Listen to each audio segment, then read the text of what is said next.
ನಮಸ್ಕಾರ.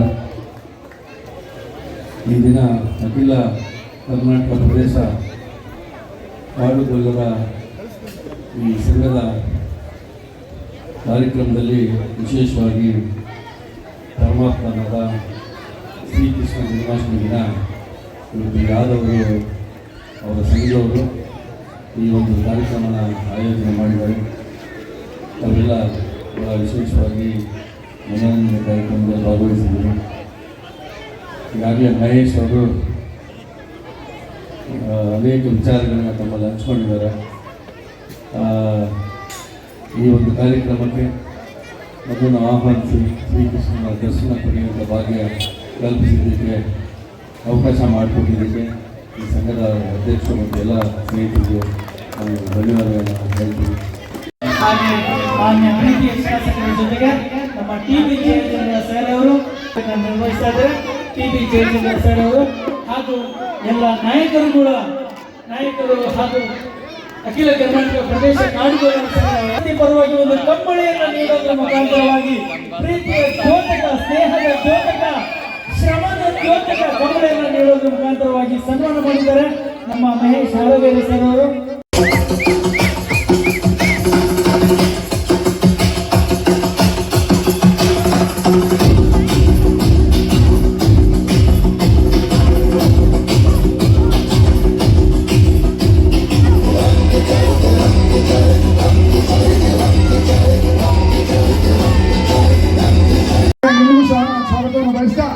ಇವತ್ತು ನಿಜವಾಗಿ ಶ್ರೀಕೃಷ್ಣನ ಒಂದು ನಿಜವಾಗಿ ಅನ್ಸುತ್ತೆ ನಮಗೆ. ಇಬ್ಬರು ನಾಯಕರು ಕಾಡುಗೊಲ್ಲರ ಪರವಾಗಿ ಇವತ್ತು ಸಾಕಷ್ಟು ಒಂದು ಹೋರಾಟವನ್ನು ನಡೆಸಿರ್ತಕ್ಕಂಥ ನಾಯಕರ ಜೊತೆಯಲ್ಲಿ ಇವತ್ತು ಒಂದು ಕಾರ್ಯಕ್ರಮಕ್ಕೆ ಆಗಮಿಸಿದರೆ ನಾವೆಲ್ಲರೂ ಇವತ್ತು ಶ್ರೀಕೃಷ್ಣನ ಕೃಪಾ ಕಟಾಕ್ಷ ನಮ್ಮ ಮೇಲೆ ಇದೆ ಅಂತ ನಾವು ಭಾವಿಸಿ ಇವತ್ತು ಈ ಒಂದು ಕಾರ್ಯಕ್ರಮಕ್ಕೆ ಆಗಮಿಸಿರ್ತಕ್ಕಂಥ ನಮ್ಮ ನಿಮ್ಮೆಲ್ಲರ ನೆಚ್ಚಿನ ನಾಯಕರಾಗಿರ್ತಕ್ಕಂಥ ಟಿ.ಬಿ. ಜಯಚಂದ್ರ ಸಾಹೇಬರು, ಜನಪ್ರಿಯ ನಾಯಕರು, ನಮ್ಮ ನಿಮ್ಮೆಲ್ಲರ ನೆಚ್ಚಿನ ನಾಯಕರಾದಂತಹ ಸನ್ಮಾನ್ಯ ಶ್ರೀ ಕೆ. ಗೋಪಾಲಯ್ಯ ಸಾಹೇಬರಿಗೆ ನಿಮ್ಮೆಲ್ಲರ ಪರವಾಗಿ ನಾನು ಸ್ವಾಗತವನ್ನು ಬಯಸ್ತಾ ಇದ್ದೇನೆ. ಇದೇ ರೀತಿ 5 ನಿಮಿಷ ಎಲ್ಲರೂ ನಿಶ್ಶಬ್ದವಾಗಿರಬೇಕು. ತಮ್ಮೆಲ್ಲರಿಗೂ ಕೃಷ್ಣ ಜನ್ಮಾಷ್ಟಮಿಯ ಶುಭಾಶಯವನ್ನು ಕೋರ್ತಾ, ಶ್ರೀಕೃಷ್ಣ ಪರಮಾತ್ಮ ನಿಮಗೆ, ನಿಮ್ಮ ಕುಟುಂಬಕ್ಕೆ, ಕ್ಷೇತ್ರಕ್ಕೆ, ನಾಡಿನ ಜನಕ್ಕೆ ಒಳ್ಳೆಯದನ್ನು ಮಾಡಲಿ ಅಂತಕ್ಕಂಥ ಈ ಸಂದರ್ಭದಲ್ಲಿ ಪ್ರಾರ್ಥನೆಯನ್ನು ಮಾಡಿ, ಇವತ್ತು ನಮ್ಮೆಲ್ಲರಿಗೂ ಹಿರಿಯರು, ಮಾಜಿ ಸಚಿವರು, ಶಾಸಕರು, ದೆಹಲಿಯ ರಾಜ್ಯ ಸರ್ಕಾರದ ಪರವಾಗಿ ದೆಹಲಿಯ ವಿಶೇಷ ಪ್ರತಿನಿಧಿಯಾಗಿ ಬಹಳ ಅತ್ಯುತ್ತಮವಾಗಿ ಕಾರ್ಯವನ್ನು ನಿರ್ವಹಿಸಿರ್ತಕ್ಕಂಥ ನನಗೆ ಪೂಜ್ಯ ಸಮಾಜದ ಜಯಚಂದ್ರ ಸರ್ ಅವರೇ, ಈ ಸಂಘಟನೆಯ ಮುಖಂಡರಾದ ಮಹೇಶ್ ಅವರೇ, ಆಮ್ ಆದ್ಮಿ ಪಕ್ಷದ ಎಲ್ಲ ನಾಯಕರೇ, ವೆಂಕಟೇಶ್ ಮೂರ್ತಿ ಅವರೇ, ಭಾಸ್ಕರ್ ಅವರೇ, ಲೋಕೇಶ್ ಅವರೇ, ಮಂಜು ಅವರೇ, ಹನುಮಂತ್ ಅವರೇ, ಈ ಸಂಘಟನೆಯ ಎಲ್ಲ ಸ್ನೇಹಿತರೆ, ನೀವೇನು ನಿಮ್ಮ ಸಮಾಜದ ಬಗ್ಗೆ ಕೇಳಿದಿರಿ, ಇಡೀ ರಾಜ್ಯದಲ್ಲಿ ಒಂದು ಸಣ್ಣ ಸಮಾಜ, ನಾವು ನಿಮ್ಮ ಪರವಾಗಿದ್ದೇವೆ, ಕೆಲಸ ಮಾಡಿಸ್ತೇವೆ ಅಂತಕ್ಕಂಥ ಮಾತನ್ನು ಕೊಟ್ಟಿದ್ದೇವೆ. ಅದಕ್ಕಿಂತ ಮುಂಚೆಯಾಗಿ ಅದನ್ನು ಡೆಲ್ಲಿ ಮಟ್ಟಕ್ಕೆ ತಲುಪಂಗೆ ಮಾಡಿರ್ತಕ್ಕಂಥವ್ರು ಜಯಚಂದ್ರ ಸರ್ ಅವರು ಸಚಿವರಾಗಿ ಇರ್ತಕ್ಕಂಥ ಸಂದರ್ಭದಲ್ಲಿ. ಈಗ ನೀವು ಜಯಚಂದ್ರ ಸರ್ ಅವ್ರನ್ನ ಕರ್ಕೊಂಡು ಅಲ್ಲಿ ಮಾತಾಡಿದ್ರ, ನಾನು RG ಹೋಟೆಲ್ನಲ್ಲಿ ನಿಮ್ಮ ಸಮುದಾಯದ ಸಭೆ ನಡೆದಾಗ ನಾನು ಇಲ್ಲೇ ನಾವು ಮಾತು ಕೊಟ್ಟಿದ್ದೇವೆ, 100ಕ್ಕೆ 100 ಭಾಗ ನಿಮ್ಮ ಕೆಲಸ ಆಗುತ್ತೆ ಅಂತಕ್ಕಂಥದ್ದನ್ನ ಈ ಕೆಂಪೇಗೌಡ ಪ್ರತಿಷ್ಠಾನೆಯ ದಿನನೂ ನಾನು ಹೇಳಿದ್ದೇನೆ. ನಿಮ್ಮೆಲ್ಲರ ಪ್ರೀತಿಯ ನೆಚ್ಚಿನ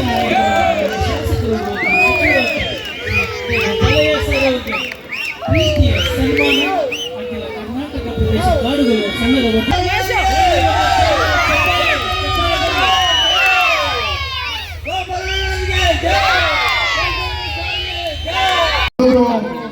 ಕಾಡುಗೊಲ್ಲರ ಒಂದು ಬದುಕಿನಲ್ಲಿ ಇವತ್ತು ಜಂಜಾಪುರ ಒಂದು ಹುಟ್ಟುವವರು ಒಂದು ಬದುಕು ಹೇಗಿತ್ತು, ನಿಜವಾಗಿ ನಮ್ಮ ಒಂದು ಸಮಾಜನೂ ಅಷ್ಟೇ ಇವತ್ತು ನಿಜವಾಗಿ ಇಂತಹ ಗಣ್ಯನ ಪಡೆದಿದ್ದು ನಾವೇ ಒಂದು ಪುಣ್ಯ. ಯಾಕಪ್ಪ ಅಂತ ಹೇಳಿದ್ರೆ ನಮ್ಮ ಸಮುದಾಯದಲ್ಲಿ ಯಾರಾದ್ರೂ ಶಾಸಕರಾಗಿದ್ದು ಇಂತಹ ಒಂದು ಕೆಲಸಗಳನ್ನ ಮಾಡ್ತಿರ್ಲಿಲ್ಲ. ನಿಜವಾಗಿ ಇವತ್ತು ನಮ್ಮ ರಾಜ್ಯ ಜಾತಿ ಪಡೆದ 86 ಸೆಕ್ಷನ್ 86Y ಅಂತ ಈ ಕರ್ನಾಟಕ ಸ್ಟೇಟ್ ಕಾರ್ಪೊರೇಟ್ ಕೇಸಸ್ ಅಲ್ಲಿ ಅವರು ಕಾನೂನು ಮಂತ್ರಿಯಾಗಿದ್ದಂತಹ ಸಂದರ್ಭದಲ್ಲಿ ಸಾಕಷ್ಟು ಸಹಾಯ ಮಾಡಿದ್ದಾರೆ ಅವರಿಗೆ. ಮತ್ತು ಅದಲ್ಲದೆ ಇವತ್ತು ಈ ಒಂದು ಕಾರ್ಯಕ್ರಮಕ್ಕೆ ಕರೆ ಕೊಟ್ಟಂತಹ ಸಂದರ್ಭದಲ್ಲಿ ಇಲ್ಲ ಬರೋಕ್ಕಾಗಿಲ್ಲ ಇಲ್ಲ ಸರ್ ದಯಮಾಡಿ ಬರಬೇಕು ಅಂತ ಹೇಳಿದಾಗ ನಮ್ಮ ಕರೆ ಹೋಗ್ಬಿಟ್ಟು ಇವತ್ತು ಬರೋದಕ್ಕೆ ಒಪ್ಕೊಂಡಿದ್ದಾರೆ. ನಿಮ್ಮೆಲ್ಲರ ಪರವಾಗಿ ನಾನು ಅವರಿಗೆ ಸ್ವಾಗತವನ್ನು ಬಯಸ್ತಾ ಇದ್ದೇನೆ. ಹೋದ ವರ್ಷನೂ ಕೂಡ ನಾನು ಬಂದಿದ್ದೆ, ಈ ವರ್ಷನೂ ಕೂಡ ನಾನು ಬಂದಿದ್ದೆ. ನನಗೇನಪ್ಪ ಅಂದರೆ ಇಲ್ಲಿ ಬಹುತೇಕ ಜನ ಇಲ್ಲಿ ಇರ್ತಕ್ಕಂಥವರೆಲ್ಲರೂ ಕೂಡ ಮೂಲತಃ ನಮ್ಮ ಕ್ಷೇತ್ರದಿಂದ ಬಂದಿರತಕ್ಕಂಥವ್ರು. ಹಾಗಾಗಿ ಅವರ ಸಮಸ್ಯೆಗಳನ್ನು ಬಹುಶಃ ಎಲ್ಲರಿಗಿಂತಲೂ ಕೂಡ ನನಗೆ ಚೆನ್ನಾಗಿ ಅರಿವಾಗಿರ್ತಕ್ಕಂಥದ್ದು, ಗೊತ್ತಿರ್ತಕ್ಕಂಥದ್ದು. ನಾನು ಆ ಕಾರಣಕ್ಕೋಸ್ಕರನೇ ಎಲ್ಲರೂ ಗೊಳ್ಳರು ಅಂತ ಹೇಳ್ತಿದ್ರು. ಆದರೆ ಗೊಳ್ಳರಾದರೂ ಕೂಡ ಅದರಲ್ಲಿ ವಿಶಿಷ್ಟವಾದಂಥ ಒಂದು ಸಂಪ್ರದಾಯವನ್ನು ಇಟ್ಕೊಂಡು ಸಂಸ್ಕಾರವನ್ನು ಇಟ್ಕೊಂಡು ಬೆಳೆದಿರ್ತಕ್ಕಂಥವ್ರು ಅಂತ ಹೇಳಿದ್ರೆ ಅದನ್ನು ಕಾಡುಗೊಳ್ಳು ಅಂತೇಳಿ ಗುರುತಿಸ್ತಕ್ಕಂಥ ಕೆಲಸವನ್ನು ಮಾಡ್ತಾ ಇದ್ದಾರೆ. ನಾನು ಹಿಂದೆ ಕಾನೂನು ಮಂತ್ರಿ ಆದಾಗ ಕಾಡುಗೊಳ್ಳು ಅಂತಕ್ಕಂಥ ಜಾತಿಯನ್ನು ಪಟ್ಟಿಯಲ್ಲಿ ಸೇರಿಸಿ ಆ ಜಾತಿಯನ್ನು ಗುರುತಿಸ್ತಕ್ಕಂಥ ಕೆಲಸವನ್ನು ಮಾಡಿದ ಪ್ರಯುಕ್ತ ಇವತ್ತು ಹಿಂದೆನೂ ಕೂಡ ಒಂದು ಕಾಡುಗೊಳ್ಳುವಿಕೆ ನಿಗಮವನ್ನು ಮಾಡೋದು ಅಂತೇಳಿ ಹಿಂದಿನ ಸರ್ಕಾರದಲ್ಲೂ ಕೂಡ ಪ್ರಸ್ತಾಪ ಆಗಿತ್ತು. ಮತ್ತು ಈಗೂ ಕೂಡ ಆಗಿ ಇವತ್ತು ನಿಗಮನೂ ಕೂಡ ಆಗಿ ಇವತ್ತೆಲ್ಲೋ ಒಂದು ಕಡೆಗೆ ಮೌಢ್ಯದಿಂದ ಜನಗಳನ್ನು ಹೊರಗಡೆ ತರುವಂಥ ಕೆಲಸವನ್ನು ಮಾಡಬೇಕು ಅಂತಕ್ಕಂಥದ್ದು ಭಾಳ ಮುಖ್ಯವಾಗಿರ್ತಕ್ಕಂಥ ವಿಚಾರ ಆಗಿದೆ. ಮೌಢ್ಯ ಅಂದರೆ ಹೆಂಗೆ ಅಂತ ಹೇಳಿದ್ರೆ ಈಗ ಸ್ವತಂತ್ರ ಬಂದು ಇಷ್ಟು ವರ್ಷ ಆದರೂ ಕೂಡ ನಾವೆಲ್ಲೋ ಒಂದು ಕಡೆಗೆ ಮೂಢನಂಬಿಕೆಯಿಂದ ಬಿಟ್ಟು ಹೊರಗಡೆಗೆ ಬರೋದಕ್ಕೆ ಸಾಧ್ಯ ಆಗಿಲ್ಲ. ಎಲ್ಲ ಜಾತಿಗಳು ಎಲ್ಲ ವರ್ಗದವರು ಕೂಡ ಆರ್ಥಿಕವಾಗಿ ಸಾಮಾಜಿಕವಾಗಿ ಶೈಕ್ಷಣಿಕ ಬದಲಾವಣೆ ಆಗಿದ್ದರೂ ಕೂಡ ಈ ಸಮುದಾಯ ಮಾತ್ರ ಬದಲಾವಣೆ ಆಗೋದಕ್ಕೆ ಸಾಧ್ಯ ಆಗಿಲ್ಲ. ಎಲ್ಲ ಒಂದು ಕಡೆಗೆ ಶೈಕ್ಷಣಿಕವಾಗಿ ಶಿಕ್ಷಣ ವಂಚಿತರಾಗಿದ್ದಾರೆ. ಮತ್ತೆಲ್ಲ ಒಂದು ಕಡೆಗೆ ಮೂಢನಂಬಿಕೆಗಳು, ಆ ಮೂಢನಂಬಿಕೆಗಳಿಂದ ಹೊರಗಡೆಗೆ ಬರೋದಕ್ಕೆ ಸಾಧ್ಯ ಆಗಿಲ್ಲ. ಈಗೆಲ್ಲೋ ಒಂದು ಕಡೆಗೆ ಬೆಂಗಳೂರು ಬಂದಿರತಕ್ಕಂಥವ್ರು ನೀವು ಸ್ವಲ್ಪ ಉತ್ತಮವಾಗಿದ್ದೀರಿ. ಹಳ್ಳಿಗಳಲ್ಲಿ ಹೋದರೆ ಅದೇ ಸಂಸ್ಕಾರ ಅದೇ ಸಂಪ್ರದಾಯ, ಇಲ್ಲಿ ಬಂದಾಗ ಮಾತ್ರ ಬದಲಾವಣೆ ಆಗಿದೆ. ಹಾಗಾಗಿ ಇವತ್ತು ಸಮಾಜದ ಬಗ್ಗೆ ಹೆಚ್ಚು ಮಾತಾಡೋದು ಬೇಡ. ಇವತ್ತು ಶ್ರೀಕೃಷ್ಣನ ಜನ್ಮಾಷ್ಟಮಿಯ ದಿನದಂದು ಎಲ್ಲ ಕಡೆಯೂ ಕೂಡ ಅದರಲ್ಲೂ ವಿಶೇಷವಾಗಿ ಎಲ್ಲ ಕಾಡುಗಳ ಸಮುದಾಯಕ್ಕೆ ಸೇರಿರ್ತಕ್ಕಂಥವರೆಲ್ಲರೂ ಕೂಡ ಅತ್ಯಂತ ವಿಜೃಂಭಣೆಯಿಂದ ಈ ಹಬ್ಬವನ್ನು ಆಚರಿಸುವಂಥ ಕೆಲಸವನ್ನು ಮಾಡ್ತಾರೆ. ಅದಕ್ಕೆ ನಿಮಗೆಲ್ಲರೂ ಕೂಡ ಒಳ್ಳೆಯದಾಗಲಿ ಅಂತಕ್ಕಂಥ ಮಾತನ್ನು ಈ ಸಂದರ್ಭದಲ್ಲಿ ಹೇಳಿ, ಮತ್ತು ಅನೇಕ ಈಗ ಬೆಂಗಳೂರು ಎಷ್ಟು ಬೆಳೀತಾ ಇದೆ ಅಂತ ಹೇಳಿದ್ರೆ ಈಗ 1,41,00,000 ಜನ ಇದ್ದಾರೆ.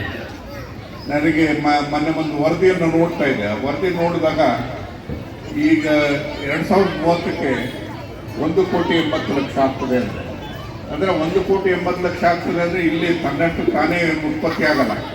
ಎಲ್ಲಿಂದ ಬರಬೇಕು ಜನ ಅಂದರೆ ಶಿರಾ ಕಡೆಯಿಂದೆಲ್ಲ ಬರಬೇಕು, ಮಧುಗಿರಿ ಕಡೆಯಿಂದೆಲ್ಲ ಬರಬೇಕು. ಜನ ಇಲ್ಲಿ ಬಂದು ಉದ್ಯೋಗಕ್ಕೋಸ್ಕರ ನೆಲೆಸುವಂಥ ಕೆಲಸವನ್ನು ಮಾಡ್ತಾರೆ. ಅವ್ರು ಬಂದಂಥ ಜನರಿಗೆ ಅವ್ರಿಗೆ ನಮ್ಮವರು ಅಂತಕ್ಕಂಥ ಭಾವನೆಯನ್ನು ಇಟ್ಕೊಂಡು ಗೋಪಾಲಯ್ಯನವರು ನಿಮ್ಮನ್ನೆಲ್ಲರೂ ಕೂಡ ಈಗ ಹೇಳ್ತಾ ಇದ್ರು, ನಿಮ್ಮದೇನೇ ವ್ಯತ್ಯಾಸಗಳಿದ್ರು ನೀವೆಲ್ಲ ಮರೀರಿ, ರಾಜಕೀಯದಲ್ಲಿ ಏನೇ ಮಾಡ್ಕೊಳ್ಳಿ, ಒಟ್ಟಾಗಿ ಕೆಲಸಗಳನ್ನ ಮಾಡಿ ಅಂತಕ್ಕಂಥ ಮಾತನ್ನು ಕರೆ ಕೊಟ್ಟಾಗ ನನಗೆ ಭಾಳ ಸಂತೋಷ ಆಯಿತು. ಹಾಗಾಗಿ ಆ ಕಾರಣದಿಂದಲೇ ಗೋಪಾಲಯ್ಯನವ್ರನ್ನ ಅನುಭವಿಸಲಿಕ್ಕೆ ಸಾಧ್ಯ ಆಗಿಲ್ಲ. ಆ ರೀತಿಯಾದಂಥ ಒಳ್ಳೆಯ ಹೃದಯ, ಒಳ್ಳೆಯ ಮನಸ್ಸಿರ್ತಕ್ಕಂಥ ಒಬ್ಬ ಜನಪ್ರತಿನಿಧಿಯನ್ನು ಇವತ್ತು ನೀವು ಪಡೆದಿದ್ದೀರಿ ಅಂತಕ್ಕಂಥ ಮಾತನ್ನು ಹೇಳಿ, ನಾವು ಕೂಡ ಭಾಳ ವರ್ಷದಿಂದಲೂ ಕೂಡ ಸ್ನೇಹಿತರು.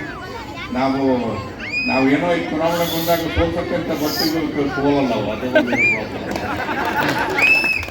ಇಷ್ಟು ಮಾತ್ರ ಹೇಳಿ ಇವತ್ತು ಭಾಳ ಸಂತೋಷ. ನನಗೆ ಕೆಂಪೇಗೌಡರದ್ದು ಒಂದು ಪ್ರತಿಮೆಯನ್ನು ಕೂಡ ಭಾಳ ಚೆನ್ನಾಗಿ ಅನಾವರಣ ಮಾಡಿದ್ದೀರಿ. ಭಾಳ ಚೆನ್ನಾಗಿದೆ. ನಾನು